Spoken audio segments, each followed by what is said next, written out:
Buenas tardes. Vamos a comenzar con la clase del día de hoy, que es el refuerzo, ¿sí?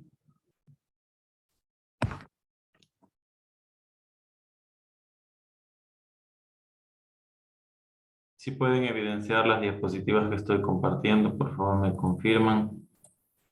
Sí, licenciado. Gracias. Sí, listen. Listo, gracias. Espérenme un momentito porque me olvidé de conectar la compu y se me vaya a descargar.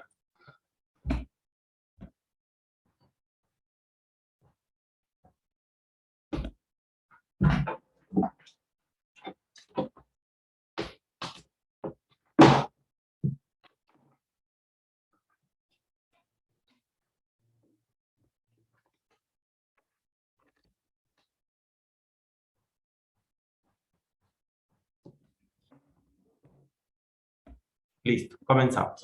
Ya, este módulo se trata de la enfermería cuando hablamos netamente del cuidado de la mujer en todas sus etapas. Sí, habíamos hablado sobre las etapas de la pubertad, sobre la etapa del embarazo, del climaterio y del parto y todas las complicaciones como tal. Entonces ustedes tienen una tarea sobre eso. Iniciando habíamos hablado que tiene un origen como tal este cuidado especial, se podría decir. Si vamos a hablar de la parte propia de nosotros, lo que nosotros más hemos escuchado o lo que más nos hace en relación con las historias y todo lo que nos cuentan sobre las antiguas generaciones, hablábamos sobre las parteras, ¿sí? Estas profesionales, entre comillas, ¿sí? Estas personas que técnicamente y hablando legalmente no son profesionales, pero se han dedicado años de años al estudio como tal, de manera empírica, de su forma como tal, autóctona, propia de ellos, han visto complicaciones, riesgos y un sinnúmero de situaciones durante un parto. Esas personas conocen mucho ciertas estrategias. Uno de los planes del país fue enseñarle la parte científica a estas personas para que conozcan, porque es difícil decir que usted vaya a una comunidad y quitarle esa, se podría decir, costumbre, ¿no? Entonces, todo esto se dio con una finalidad. Ya estamos hablando del por qué no tenía un conocimiento, se trató de dar una implementación de conocimiento científico y el estudio como tal, de origen, hablando de base, de que para que no haya complicaciones todo, se dio el médico, ¿sí? Como médico profesional, ya estudió todas las complicaciones, vio que era necesario crear una especialidad, algo específico como tal, que es la ginecología, hay una carrera específica también en la ginecobstetricia que trata sobre todo lo normal y por ahí ciertas enfermedades como tal que ellas pueden tratar, pero cuando ya se va a algo complejo ya necesita el especialista que es el ginecólogo. Se ha dado como una finalidad todo esto, que es disminuir la morbi, que estamos hablando de enfermedades, y mortalidad, que es la muerte. Entonces la morbimortalidad tienen un objetivo el estudio de esto, es disminuir como tal eh, la muerte de estas embarazaditas, de estos pacientes, porque el estado fisiológico, que es un embarazo, acarrea o lleva consigo un sinnúmero de complicaciones, que ustedes ya lo vieron, ya lo leyeron, ya lo estudiaron. No es solamente, bueno, ya, sobrepeso, gestación. Hay un sinnúmero de situaciones que ya hemos hablado, como tromboembolia, porque recordemos que la persona tiene un organismo nuevo, necesita una circulación diferente, la preeclampsia, la eclampsia, el síndrome de Gel, las personas que me mandaron el deber solo ponen preeclampsia, un ejemplo. Recordemos que hay una enfermedad que es la preeclampsia, con un conjunto de síntomas, la eclampsia que es otro conjunto de síntomas, y de ahí viene el síndrome de Gel, que es otra enfermedad que conlleva el estado final de todas estas etapas previas, ¿no? Entonces, la idea es de eso, disminuir para que no haya más enfermedades. Y recordemos que una enfermedad no es, bueno, ya tomo la enfermedad, perdón, me dio la enfermedad, tomo el medicamento y me curo. Todo va conllevando consecuencias, todo va conllevando. Un medicamento trae efectos adversos, una enfermedad trae consecuencias previas, una enfermedad trae consecuencias posteriores, una enfermedad trae secuelas. Entonces la idea es que no tengan, y aún más, estamos hablando de un ser vivo, un inicio de un ser vivo, ¿no? Van a hacer algo, es una nueva vida. Y si estamos hablando de nuestro país, yo les había hablado sobre el Código Orgánico Integral Penal. se menciona mucho y se da un seguimiento exhaustivo cuando hay una complicación que puede llegar a un evento centinela, que es la muerte o un daño total, definitivo e irreversible de un paciente. Entonces, es un estudio retrospectivo muy grande, muy amplio y muy complejo por lo mismo, porque es algo, no digo que el resto sea menos importante, sino que es algo tan importante saber que desde el inicio de una vida tiene que ir bien todo para que consecuente posterior, sí, y algo ya pasando el tiempo, sea lo mejor, ¿no? Una buena vida y todo, porque si desde niños, desde los más débiles, los más complejos, son bien tratados, bien cuidados, bien direccionados, sabemos que posteriormente vamos a disminuir muchas enfermedades. Entonces, todo tiene un objetivo, disminuir la mortalidad entonces de nuestras embarazadas con el fin de eso, de que ya no haya, de que la nueva vida sea un producto valioso, sano, correcto, que está bien y la madre no tenga consecuencias ni secuelas de nada, ¿sí? ¿Cómo hacemos esto? Nosotros ya habíamos hablado y más luego lo vamos a mencionar nuevamente. No se olviden las consultas subsecuentes. Cuando nosotros tenemos pacientes que son atendidos y son prevenidos de muchos, de un sinnúmero de situaciones, no solo con dieta, no solo recordemos que cuando ya haya la enfermedad necesitamos ir al médico, sino antes. No necesito sentirme mal para ir al médico. La idea es prevenir o que se detecte de manera pronta algo para que el daño sea reversible en el mejor de los casos, ¿no? Entonces, nosotros hacemos eso con las visitas subsecuentes, con la visita al médico, con la visita a cualquier profesional, ¿sí? Que nos acarree toda esta situación. Nos va a dar un tratamiento específico, no necesariamente de medicina, dietas, consejería, apoyo y toda la historia que nosotros ya habíamos hablado, ¿sí? Hay una parte muy importante donde juega enfermería, ¿sí? Que habíamos hablado que era la consejería. Nosotros hablamos de enfermería, no solo el hecho de, bueno, me dijeron que ponga la medicación y eso es todo. Enfermería es una consejería, acompañamiento, apoyo psicológico. No nos olvidemos de esa parte tan importante. Y aquí estamos del rol de la enfermería. Cuidar de las personas que está a su cargo, que nosotros ya sabemos, su integridad, ¿sí? Ya vamos a hablar de esta parte aquí que mencionamos igual en la primera clase. Función asistencial durante y postparto, ¿sí? Todo, nosotros somos 24/7, igual que el médico, ¿sí? Estas cosas pueden abarcar los embarazos de alto riesgo y todas las complicaciones que nosotros ya habíamos hablado, ¿sí? Ya vamos a mencionar esto y ayudar a la reducción en las tasas de mortalidad con todo lo que nosotros hablamos y aquí específicamente nombra a la materna y al neonatal, ¿sí? Proporcionar la información sobre los procedimientos. No me olvido siempre de la educación del paciente y siempre avisar que yo voy a hacer cada cosa. Voy a poner un medicamento, señora tal, voy a realizar este procedimiento que va a ayudar para esto. Si necesita alguna cosa, si tiene un síntoma extraño, si tal vez siente algo diferente a lo que debería sentir, por favor me informe. Y nosotros estamos cumpliendo con el proceso de avisar, informar, educar. ¿Sí? Ahora, en la parte de la intimidad, recordemos que la persona está muy susceptible, muy expuesta a muchas cosas. A veces nos olvidamos de cuidar la integridad de la paciente. Van a realizarle el tacto, las cortinas abiertas. Van a realizarle la aplicación de un medicamento, no necesariamente una embarazada, en medio espacio donde todo el mundo lo ve, se le hace bajar el interior, el vestido, la falda, el pantalón, si es hombre, lo que sea, y queda expuesto. Siempre hay que cuidar la intimidad, porque a nosotros no nos gustaría, un ejemplo, usted o cualquiera que sea madre, que vaya a tener a su bebé en una sala de parto, la puerta esté abierta, usted está en la posición ginecológica, sin interior, sin nada, y todo el mundo entra y sale, pasa y repasa y la sigue abierta. Es cuidar la intimidad, la integridad. E incluso esa situación puede llevar a que la persona, la embarazada como tal, tenga una negatividad a hacer el trabajo de parto. Ya no va a pujar de la manera correcta, ya no va a colaborar, se va a cohibir, se va a sentir mal y es normal, es entendible, ¿sí? Así que es muy importante tener esa parte ahí muy presente. Tenemos que cuidar la integridad, no solamente durante el parto, siempre, general, siempre. Cuiden, recuerden siempre que yo atiendo a mi paciente como quiero que me atiendan a mí o me atiendan a mi familia. Yo no quiero que mi esposa, mi hijo, mi hija, mi mamá, mi papá, quien sea, esté expuesto, que todo el mundo le vea en su parte noble o en su parte íntima, en su parte de la integridad, ¿sí?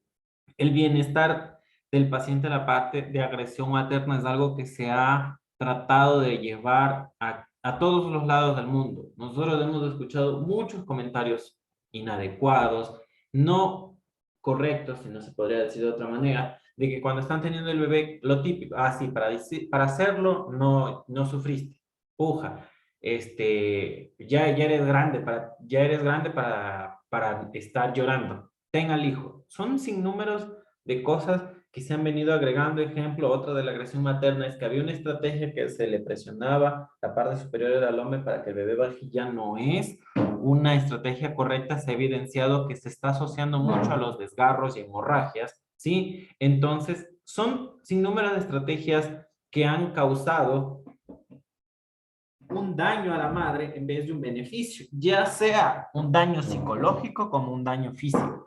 Entonces, cuando nosotros veamos estas situaciones, escuchemos lo que mencioné hace un momento, tenemos que ser parte del cambio, tenemos que ser parte de fomentar que no sucedan este tipo de cosas, porque nadie me va a venir a decir que uno se siente bien escuchando esas situaciones.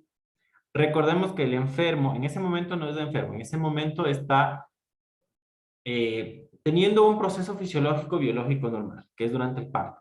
Pero sí, ya estamos hablando de que el parto trae un sinnúmero de complicaciones y un sinnúmero de estados fisiológicos que pueden conllevar a una enfermedad, ¿no? A una sintomatología, produce dolor, las contracciones duelen, ¿sí? Tengo entendido, no puedo decir que yo lo he vivido o lo voy a vivir algo similar porque ningún varón lo puede sentir, pero existen como que se le estén quebrando huesos. Entonces, esa embarazadita ya está teniendo un dolor incomparable y agregarle más una situación no va a ser correcto, no va a permitir un buen avance del parto, un buen trabajo de parto y aparte de eso todo el daño que nosotros hablamos. Si la paciente tiene y está consciente y se recuerda, puede incluso demandar y denunciar todo este tipo de situaciones. Así que seamos parte de la mejora, no seamos parte del daño, ¿sí? Habíamos hablado de las distosis. ¿Qué es la distosia? Es una dificultad que impide un parto normal, que sea vaginal. Existen diferentes tipos de distosias, ¿sí? Cuando son problemas de origen fetal o cuando son problemas de origen materno, ¿sí?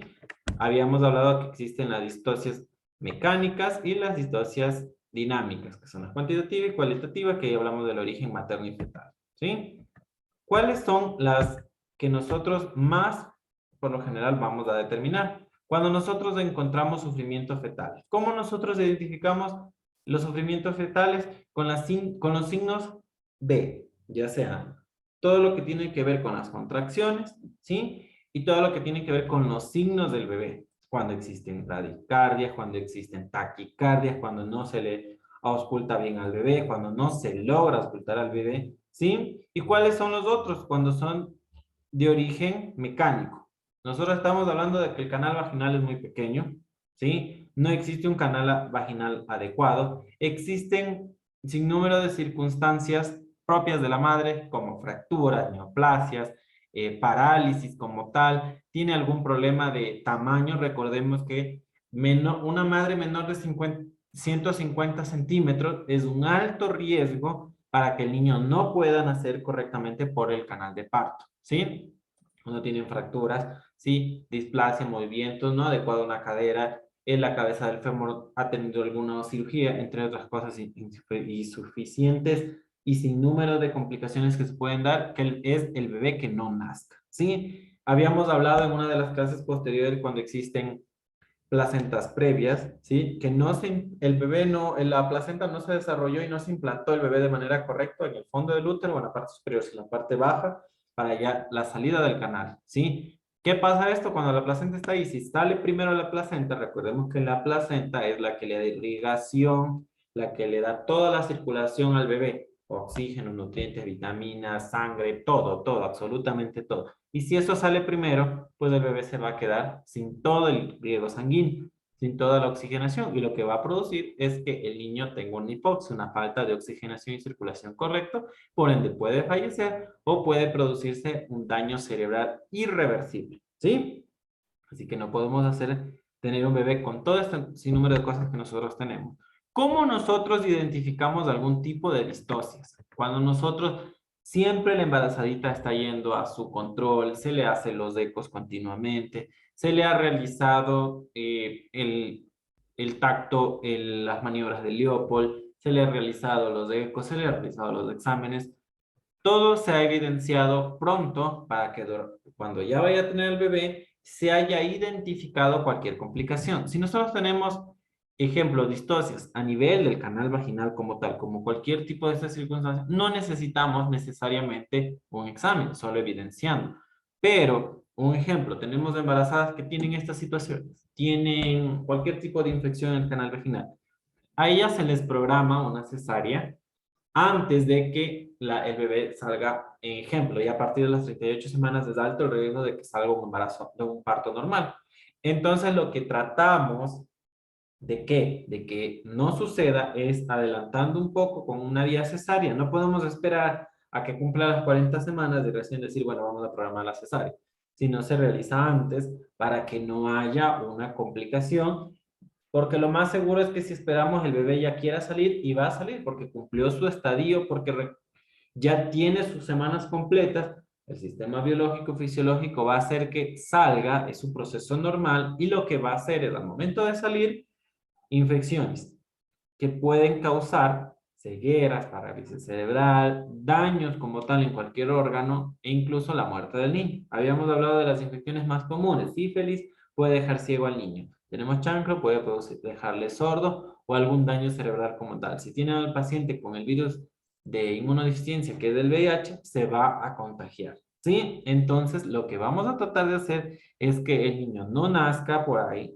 le adelantamos el valor de diferencia o de error para el cálculo de las semanas del embarazo siempre es más menos 2. Por eso se hace por lo general menos de los 40 semanas, de los 38 listo. 2 antes, o máximo 2 después que del error, como yo les digo, entonces se hace 2 semanas antes. A las 36 semanas, si está todo bien, se hace un eco, se hace todo, se programa la cesárea para prevenir de que no nazca por ahí y hay un riesgo, porque lo que va a causar es una enfermedad, una complicación y un daño como tal al nuevo producto, ¿sí? Habíamos hablado de los bebés macrosómicos, que son los bebés nacidos, por lo general, cuando hay herencia de las madres o padres, ¿sí? Que son diabéticos. Los niños no nacen con un peso de lo correcto, ¿no? De 2.800, 2.500, 2.600, que es el valor promedio normal de un recién nacido.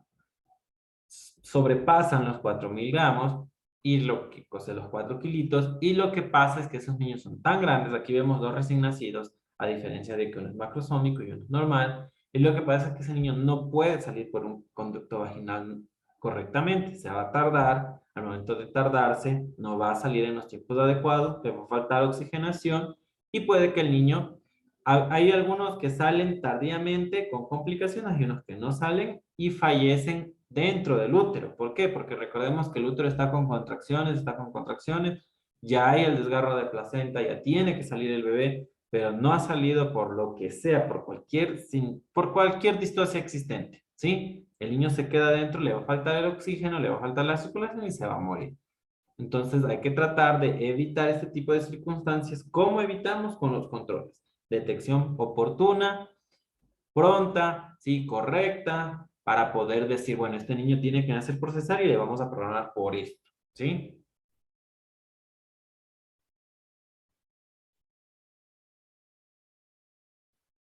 Ya, habíamos hablado de la planificación. Nosotros tenemos, creo yo, la cultura, se podría decir, incorrecta, de que nosotros decimos, bueno, voy a hacer planificación familiar, la mujercita por lo general, porque el 100%, el 90% es la mujer que hace planificación familiar, es para no tener hijos, ¿sí? Y sí, está bien, está en lo correcto, pero recordemos siempre que la planificación familiar no es solo no tener hijos, es también planificar bien el nuevo producto, ¿sí? Ejemplo, se ha visto estudios y se ha leído, se han dado estudios de que del 100% de las embarazadas, solo el 20 o el 10% realiza una planificación familiar previa, o sea, para yo poder tener hijos. Se les da vitaminas, ácido fólico, 3 meses antes del embarazo para que haya una buena implantación, un buen desarrollo, etcétera, etcétera. Y de ese 10% que sí hizo planificación, el 100% de los niños terminan naciendo sanos, sin enfermedades, el embarazo ha sido correcto, etcétera, etcétera, etcétera. A diferencia del resto, de que él no ha hecho planificación, se ha visto que el 70 o el 60% es del que tiene un embarazo correcto, sin complicaciones, y ese otro 10, ese 20-30% del que no hizo planificación previo al embarazo, tiene un sinnúmero de complicaciones, de enfermedades, etcétera, etcétera, etcétera. Entonces el estudio da y arroja datos de que es correcta una planificación previa para tener un hijo. Recordemos, existen edades, ya vamos a hablar, ejemplo, de la menopausia. Existen edades, existen estados fisiológicos de nuestro organismo que van a ser correctos para un embarazo, ¿sí? No es que, bueno, yo ya cumplí 18 años, yo ya estoy lista para un embarazo. No es que el padre tiene 20 años y ya está listo para procrear y no ha pasado nada. Existen muchas cosas que se iban detrás de un embarazo. No es solo, bueno, ya se embarazó, comer correctamente, comer más, como dicen por ahí, porque estoy embarazada, y ya. Más situaciones. Recordemos de que el estado fisiológico va a producir complicaciones y yo tengo que prevenir esa complicación. No es, bueno, yo creo que estoy embarazada, luego voy a ir, ya me hice una prueba, a los 3 meses voy para que me pongan la vacuna y me digan qué tengo que hacer. Es tratar de ser previo, ¿sí? Para poder yo dar un producto sano, para que ese producto sea correcto, tenga una vida correcta luego y a mí no me complique también. No necesariamente la salud, sino la vida. Porque recordemos, el quien diga sí, un bebé no complica la vida, sí complica. No lo digo que la haga imposible y no haya solución. La complica porque ya no es lo mismo. Ya se podría decir, la prioridad ya no va a ser en los padres, sino en el nuevo producto, ¿sí? En el nuevo hijo. Y es lo ideal, es lo correcto, ¿sí? Pero va a variar nuestra vida, va a dificultar un poco un sinnúmero de situaciones. Entonces recordemos que la planificación familiar es para todos, no solamente para no tener hijos. Si lo voy a tener, que sea en el momento adecuado, que sea cuando mi cuerpo esté listo. Pero yo tengo que ver si tengo una carga hormonal correcta, yo tengo que ver si mi presión esté bien, yo tengo que ver que mi azúcar esté bien, porque yo me embarazo y tal vez tenga un inicio de diabetes o un inicio de empezar a tener presión alta o una acumulación de sodio que no sé ni por qué lo tengo, un ejemplo. ¿Sí? O he tenido una enfermedad de transmisión sexual X y no me la han tratado, entonces me la voy a tratar y cuando ya salga negativo, listo, ya me voy a embarazar porque ya no va a tener ningún problema. ¿Sí? Entonces, ese pre que existe para un embarazo es muy importante porque lo que va a hacer es mejorarnos un sinnúmero de situaciones. Incluso el estudio como tal me puede llevar a decir, bueno, ya saben qué es, que yo he tenido este problema y por eso no me he podido embarazar, a pesar del trato. Entonces ya me están tratando y luego de tanto tiempo, cuando ya mi útero, mi ovario esté de forma correcta, porque ya me están tratando, voy a embarazarme. Y eso espero, un ejemplo, la planificación para poder que sea eso correcto. Porque ¿qué pasaría si yo solo estoy tratando de embarazarme y estoy teniendo abortos espontáneos que tal vez no me está dando cuenta? ¿Sí? Porque a veces abortos espontáneos solo manchan o solo existe un mínimo flujo que es un poquito superior a una menstruación normal y no me he dado cuenta. Ejemplos como tal. Entonces, tengo que tratar de ver para poder tener un producto correcto, ¿no? Ahora, para yo no tener hijos, hay un sinnúmero de métodos anticonceptivos, métodos de barrera y métodos farmacéuticos, ¿sí? Que lo ideal es recordar que todo esto, el método de barrera, lo mejor es para prevenir enfermedades, ¿no? Y para planificar son uno de los que más tienen efectos como tal porque el método de barrera, o sea, va a impedir el ingreso. Tienen un riesgo como tal de un porcentaje de no cumplimiento, o sea, de no efectividad. Lastimosamente, hay personas que son muy fértiles, hay personas que no se adaptan bien al método de planificación familiar y lo ideal es tratar de ir variando. tenemos ejemplo. Bueno, los beneficios. ¿Cuáles son los beneficios de una planificación familiar? Las madres van a ser sanas, ¿no? Sí, evitar riesgo, como vemos aquí, familias pequeñas. Lastimosamente en el país, las familias más pobres son las que tienen más hijos, ¿sí? Porque yo lo veo para mal. Uno de los derechos es la libre reproducción humana en el país. No lo veo correcto. Se debería dar un límite porque si estamos hablando, les doy un ejemplo. Cuando yo hice mi rural, una señora de 31 años era el octavo hijo y cada hijo era de diferente padre y tenía unas circunstancias económicas pésimas. Entonces, ya debería intervenir más bien el ministerio y ya te estoy viendo con 5 hijos de diferentes padres, hasta muchos 5 hijos, una condición económica donde no tenía trabajo, donde todos los hijos creo que lo que comía uno le daba al otro y viceversa, ¿sí? Entonces, no se debería. La idea es que haya familias correctas, con un dinero adecuado, no con lujos, pero con lo necesario por lo menos para tener una... Es difícil buscar una calidad de vida en una situación tan pobre, pero lo ideal es por lo menos que tengan una alimentación y una educación adecuada, ¿sí? Los padres tener más tiempo para, claro, trabajar, porque si se llenan de hijos, lo que más van a hacer es trabajar y menos tiempo con la familia, ¿sí?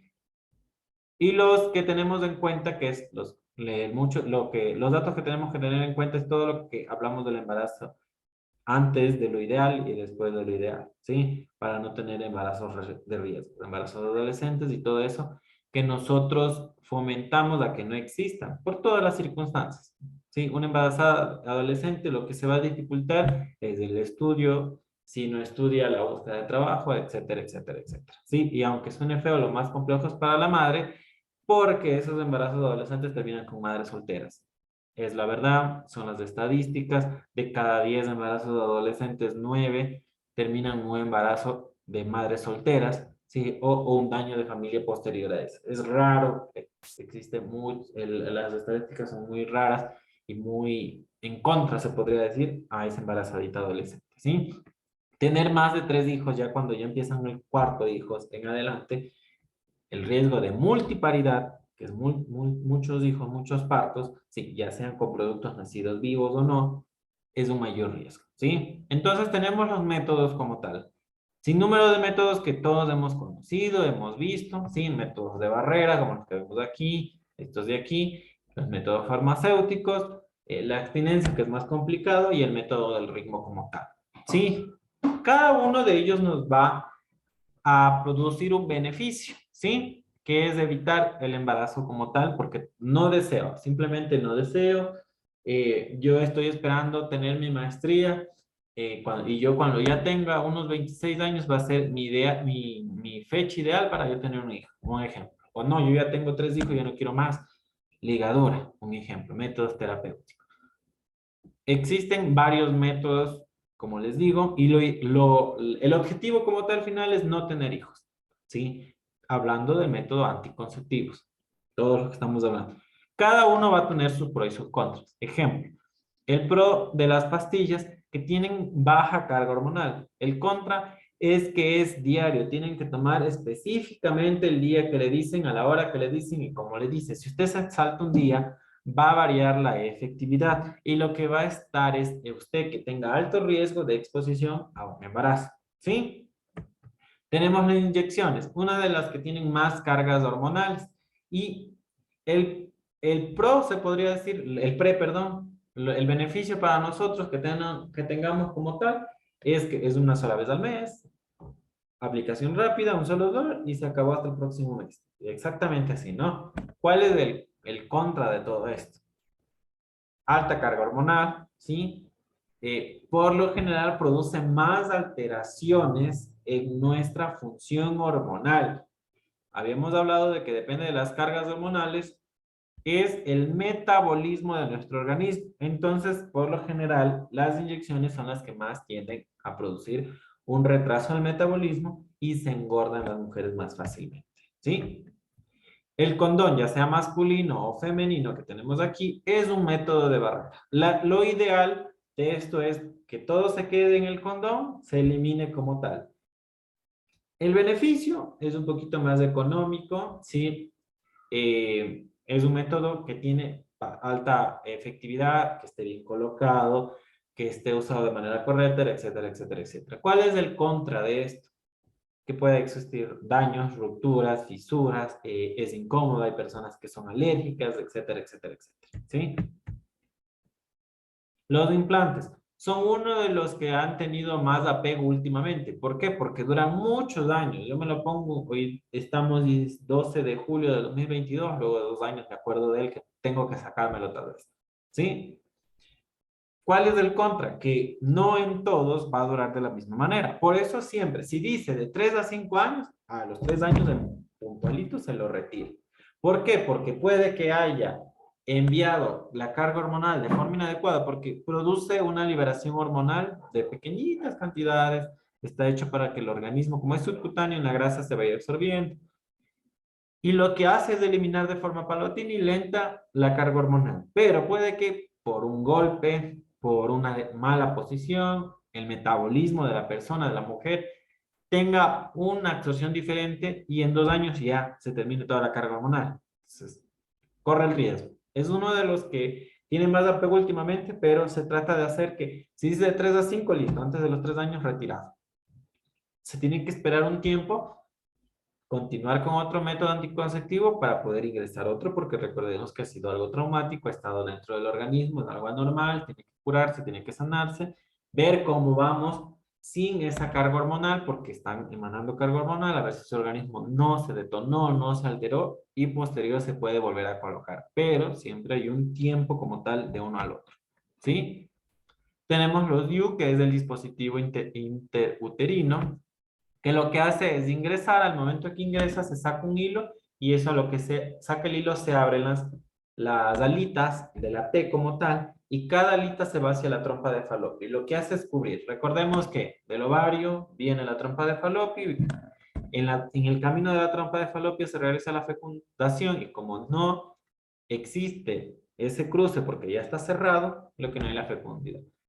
Digamos que la persona que se lo puso mal, quedó chueco, entonces una trompa va a quedar descubierta, llega el espermatozoide, ingresa y todo el proceso normal, ¿sí? Por eso han existido casos que hay niños con la T pegada en la frente, agarrada a la mano, en una parte del cuerpo, porque lastimosamente se colocaron mal o tal vez el útero tiene una anomalía que no se detectó, que tal vez es un poco chueco, tal vez es un poco anterior-posterior, etcétera, etcétera, etcétera, y no funciona de manera correcta. Es por eso que se coloca el dispositivo, se hace un eco para evidenciar, ¿sí? Es lo ideal y es lo mejor, es lo opcional, ¿sí?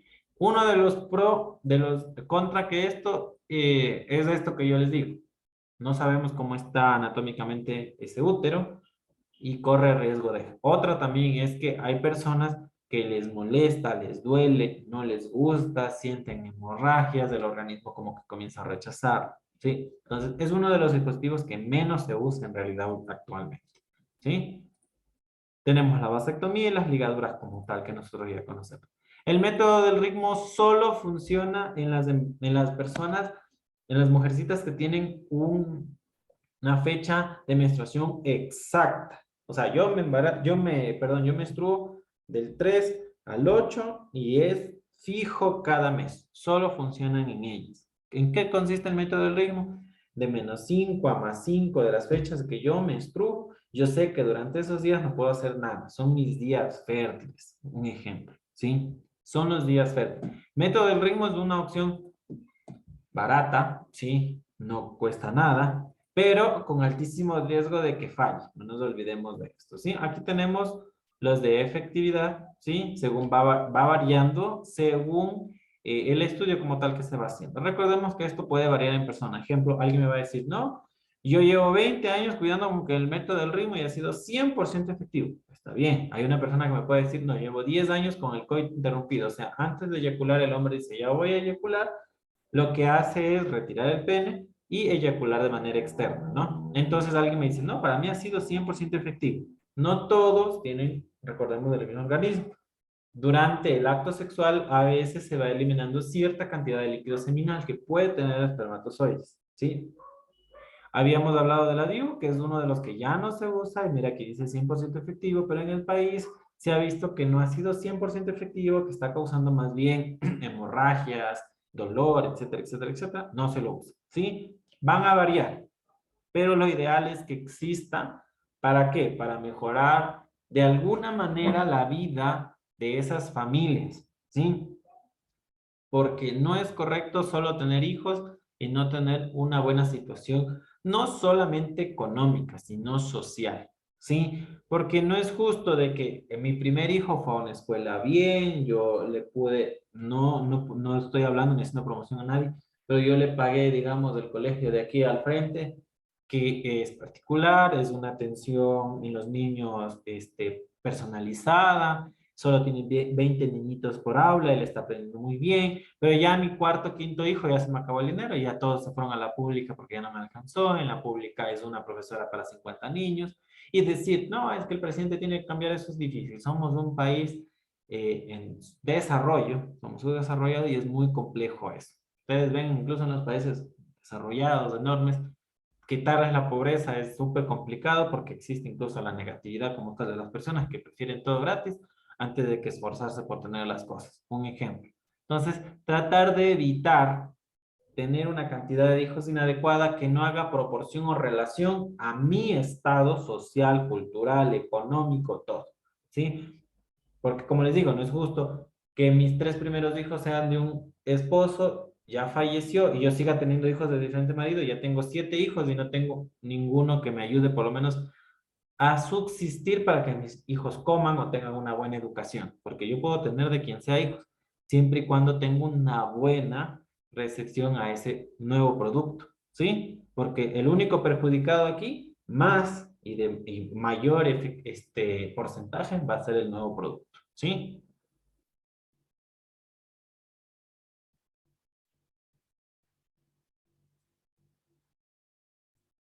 Ya, aquí está lo del climaterio que habíamos hablado.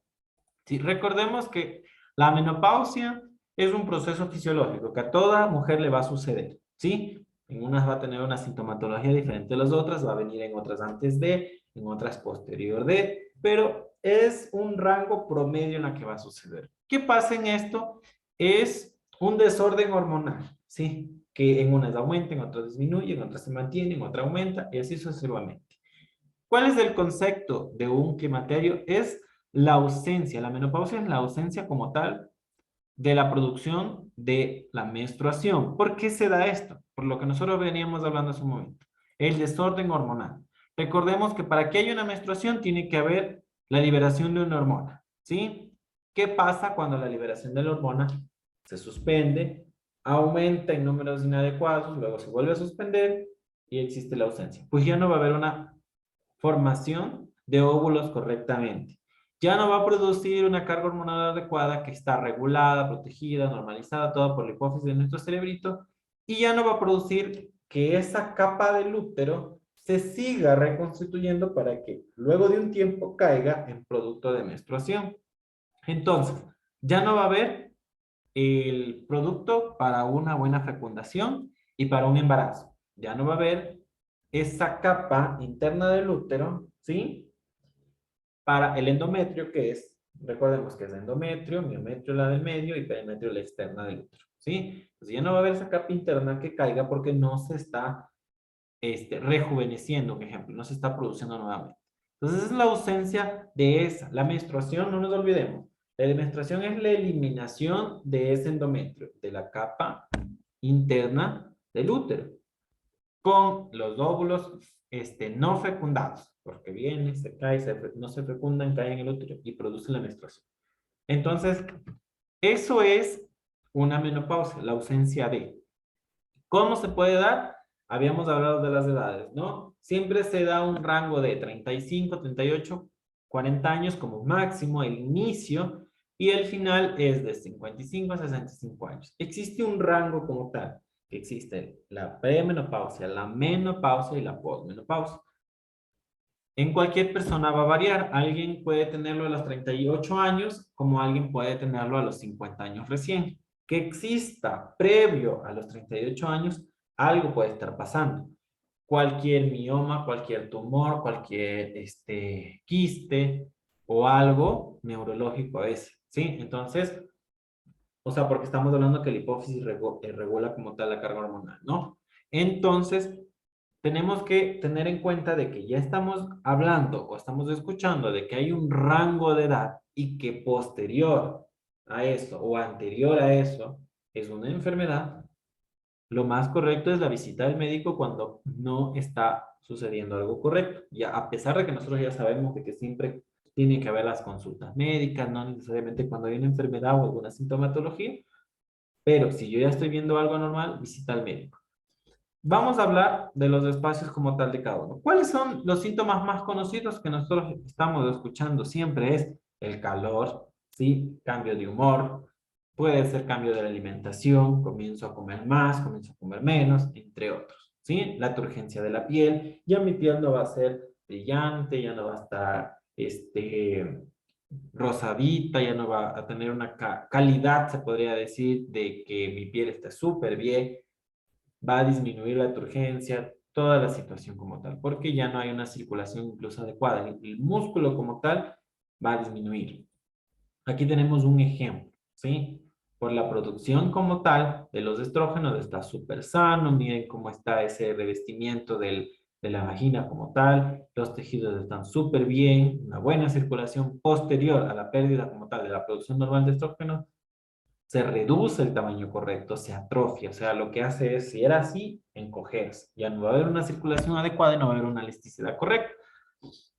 Cuando existe la pre, durante y la posmenopausia, es común y es muy normal y se da en la gran cantidad de personas de que exista la disminución del deseo sexual, la sequedad vaginal y el dolor durante el acto sexual. Por eso se recomienda siempre uso de lubricantes, de cualquier tipo de lubricante. Uno de los mejores que se usa es de a base de agua para que no produzca dolor, es inoloro y en su número de situaciones más.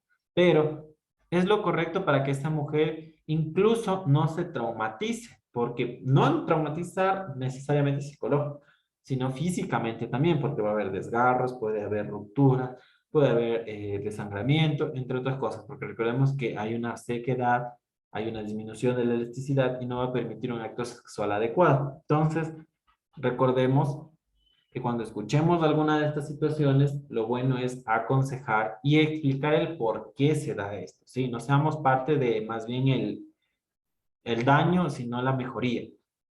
Otro de las sintomatologías común, sí, desconfort como tal, no se siente bien, sangrado, leucorrea. No nos olvidemos que la menstruación es una cosa, sangrado es otra. Eliminación de fluidos, que es la leucorrea, es una cosa y la menstruación es otra. Las mujeres ya conocen una menstruación normal, así que no confundamos. Cuando vemos algo diferente, de manera urgente visitar al médico porque algo puede que esté pasando, ¿no? Frecuencia al orinar, ¿por qué? Porque ya no hay la misma elasticidad. Si yo no tengo una buena circulación y está muy reseca, los fluidos correctos, normales de la vagina, del canal vaginal, evitan infecciones, pero cuando yo ya no tengo quien me protege, puedo producir mayormente infección a las vías urinarias. Repito que es picazón por la misma resequedad, entre otro tipo de cosas, ¿sí? Algo de los más común que nosotros hablamos y sabemos es trastorno del sueño que ya hemos mencionado en las clases anteriores. La parte neurológica, pero hablando de los cambios de humor, ¿sí? La pérdida como tal ósea es muy común. Los cambios de piel que ya les mencioné. La parte sexual es una de las partes que más se siente afectada, ¿sí? La parte psicológica, los calores y toda esa situación se deben de tratar de direccionar para que no sea una afectación y no cause un daño como tal en su confort. Recordemos que, ¿qué pasa cuando una mujer, perdón, dice, bueno, es que yo estoy en la premenopausia? Les da hasta miedo decir, o sea, no les gusta. Es como cuando el varón tiene 40 años y sabe que tiene que hacerse atender para detectar si es que la tiene y si no, dejar a un lado, o sea, que no sea un diagnóstico mío, la prostatitis o algún problema de próstata. El hombre no le gusta, se siente ofendido, se siente mal, dice, no, es que es la virilidad, un ejemplo. La misma pasa en las mujeres. La ventaja que las mujeres son un poquito más realistas, son más conscientes y ellas afrontan de mejor manera muchas situaciones.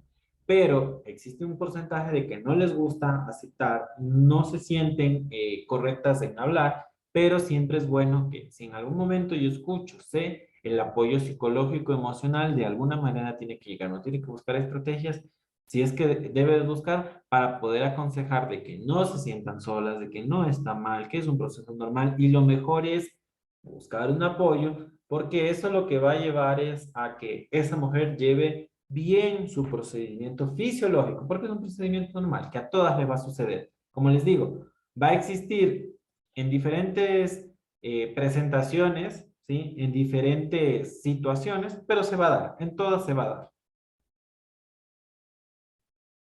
Y vamos a hablar, antes de iniciar de la lactancia, el proceso del embarazo, yo había hecho unas diapositivas específicas que fue la clase anterior que di.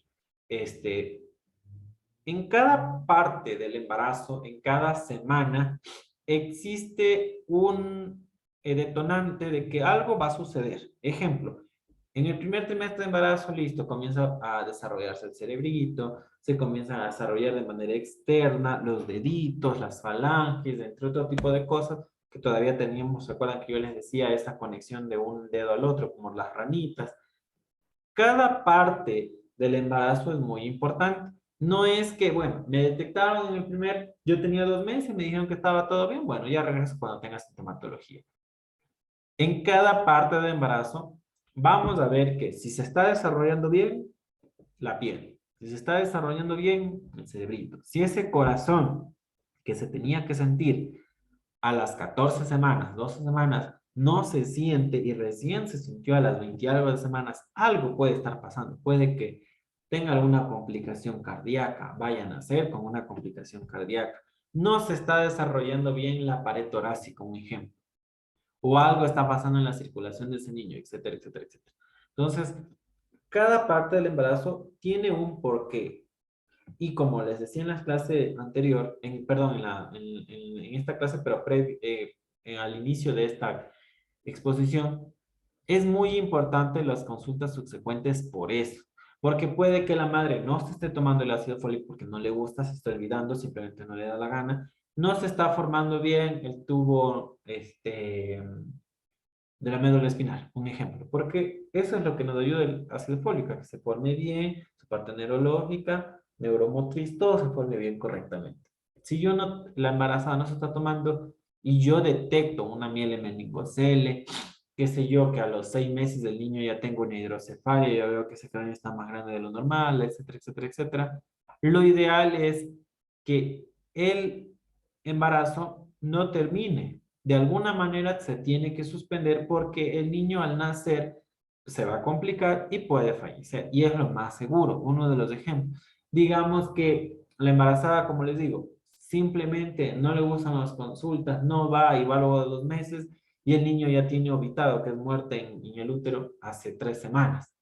Entonces, por eso es tan importante las consultas subsecuentes para todo. Ahora, si estamos hablando del bebé, si estamos hablando de la madre, listo, le detectaron en la consulta que está un poco alta la presión. Le dijeron, usted va a tomar esta medicina en el peor de los casos, pero por lo general los controles simples con dieta, ejercicio y una buena conducta como tal de la calidad de vida de la persona. Y en 15 días usted se va a hacer el control de la presión, a ver cómo vamos con esa presión. No se hizo el control, no regresó, no fue.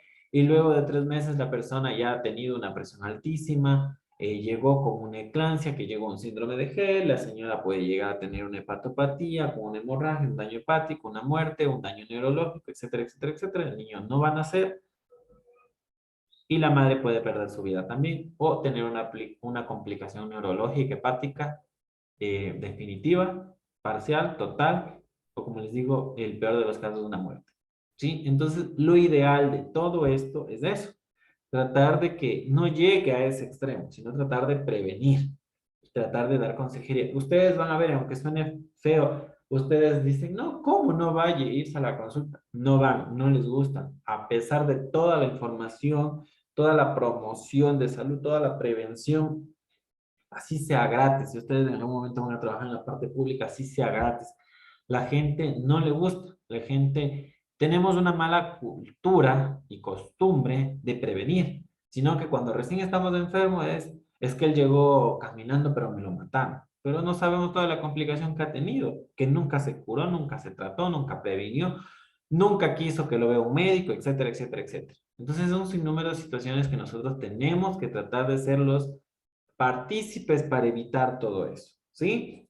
Todo este paso, toda semana, todo signo, todo es importante durante el embarazo porque lo que nos puede hacer es prevenir cualquier complicación, ¿sí?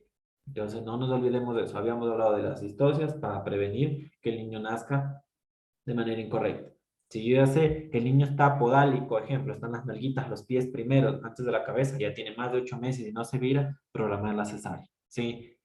Tenemos que la persona tiene esta enfermedad, tiene anemia, cualquier tipo de anemia, y tiene baja en ese momento una plaquetopenia, las plaquetas están bajas, de alto riesgo de hemorragia, no nace por vía vaginal, sino le hacemos una cesárea programada, vamos a tener unidad de sangre, bla, bla, bla, bla, etcétera, etcétera. Todo ese tipo de cosas, ¿sí? Ya vamos a hablar de la lactancia materna. Cuando nosotros hablamos de una lactancia materna exclusiva, como según la OMS, es la lactancia sin ningún suplemento de cualquier presentación durante los 6 primeros meses de embarazo. ¿Por qué se aconseja tanto la lactancia materna? ¿Por qué se hace tanto hincapié en una lactancia materna? Primero, es gratis, ¿sí? Recordemos de eso, es muy importante, es gratis. Y si estamos hablando de que en el país el 70% de la población del país es de situación económica media a baja, ¿sí? Y el otro 30% es de alta para arriba, ¿sí? Entonces, sabemos que va a ser un apoyo económico muy alto. Segundo, es un complemento alimenticio natural, completo como tal, es algo integral que tiene todas las vitaminas.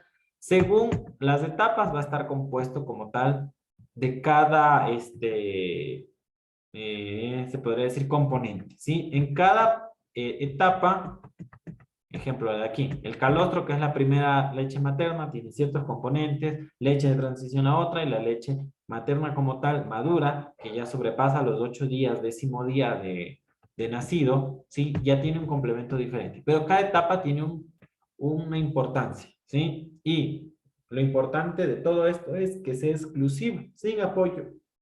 ¿Por qué hacer? Al momento de darle una leche materna de suplemento, tiene un sabor diferente, dulce, y aunque suene, uno dice, no, no creo, el dulce le va a acostumbrar a ese nuevo producto, a ese nuevo niño, a que le guste el dulce. Va a evitar que la leche que no tiene sabor, porque la leche materna no tiene sabor, ¿sí? Es un sabor neutro total, a diferencia de una leche materna que viene en una presentación bonita, con un sabor dulce, es como los jarabes. Si usted le pone un jarabe a un niño rosadito que sabe a fresa, con el que da el Ministerio de Salud, que es el genérico que no tiene sabor, el niño va a preferir el dulce. Es de la misma manera, tienen una efectividad diferente, ¿sí? Pero es de la misma manera. Si hablamos de medicamento, va a ser la misma efectividad, solo es la presentación. Pero si estamos hablando de una leche materna, sabemos que la otra le va a gustar por dulce, y lo más importante, no va a tener un complemento que es la inmunoglobulina, que es parte de las células de la madre que atraviesa, ¿sí? Esa barrera de la mama como tal, en la leche materna. Al momento de tener una lactancia materna, yo estoy transfiriendo ciertas células mías al bebé, y esa inmunoglobulina específica no la tiene ninguna leche, ni la más cara. Ahí puede decir inmunoglobulina prefabricada, pero no la tiene. Ninguna leche prefabricada tiene inmunoglobulina, solo la leche materna, ¿sí? Entonces yo le estoy transmitiendo algo tan importante para sus defensas, porque la inmunoglobulina nos ayuda a tener un organismo correcto, sano, para atacar y estar listo a cualquier enfermedad. Se han dado estudios que los niños que han tenido lactancia materna exclusiva a los 6 meses, de cada 10 niños, 9 o 10 niños no han tenido ningún proceso alérgico, ¿sí? Por la inmunoglobulina que nos ayuda a eso. Alguien me va a decir, no, yo sí le he dado a mi niño y tiene alergias. Recordemos que no todos los organismos son iguales, existe el rango de diferencia, se podría decir, o el margen de error, sí, pero se ha hecho ese estudio y se ha evidenciado. A diferencia de que de cada 10 niños que han recibido lactancia materna artificial apoyada con cualquier tipo de leche, de cada 10, 9 han tenido un sinnúmero de alergias, de complicaciones, de enfermedades, son menos fuertes, se podría decir, para atacar alguna enfermedad. Entonces, por muchas circunstancias como esta, es importante la lactancia materna, pero una lactancia materna adecuada. Si yo hablo de materna adecuada, es exclusiva durante los 6 meses de embarazo. Posterior a eso se comienza a dar un leve apoyo que ya va variando. El médico, el pediatra le va a ir incluyendo cómo se tiene que ir alimentando como tal, ¿sí? Para poder que ese tracto digestivo se vaya acostumbrado, porque es poco, no es un cambio, ya cumplió 6 meses, vamos a darle carne.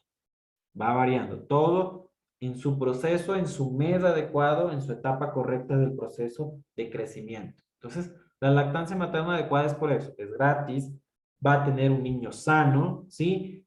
Y posterior a eso no se me va a enfermar fácilmente, ¿sí? Va a tener una buena nutrición y por ende un buen desarrollo, no solo físico, mental, psicológico, social, entre otro tipo de cosas, ¿sí? Teníamos las posiciones adecuadas. Esto va variando, como yo les decía. Esa es la posición adecuada. Semi acostado o semi sentado, el niñito en uno de mis brazos, de preferencia, porque también puede ser acostado en un lugar como lo que vemos aquí, ¿sí? Pero de preferencia en mi bracito, semi, para que no exista el proceso de regurgitación al momento de el niño regurgita un poco lo que se está alimentando y si está acostado netamente, no va a poder botar lo que tiene de regurgitación y lo que va a hacer es broncoaspirar a los pulmones y las neumonías asociadas a la alimentación materna en los niños es común. Entonces tenemos que tratar de que haya una buena posición de unos 10 a 15 minutos de una lactancia máximo, ¿sí? En la posición adecuada, luego de manera recta, por unos 5 a 10 minutos, retirar los gases.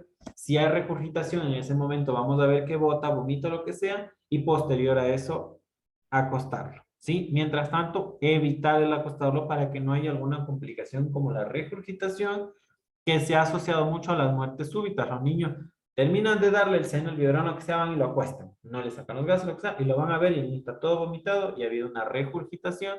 Como los recién nacidos no tienen el reflejo de virar la cabeza todavía, ¿sí? Lo mueven muy lento, no tienen ese reflejo y encuentran al niño fallecido, pero por una broncoaspiración. Las muertes súbitas que se les conoce, ¿sí?